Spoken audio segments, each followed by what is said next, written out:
So I'm going to show you, since I have the headlight out, 2011 Jetta.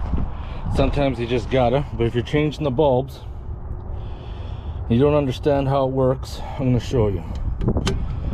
You got to put it in an angle like that. You see the tabs on each side, they correspond with those two screws. So when you put it at an angle against the side like that, and then get it into position here, got to get it to drop in. So hold on. It's gonna fight me to the death now. And then, come on.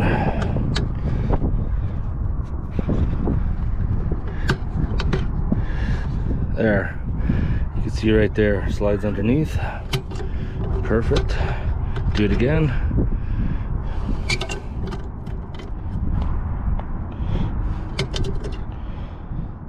And that's, a lot of people have struggled with that, and that's how it's done. Perfect.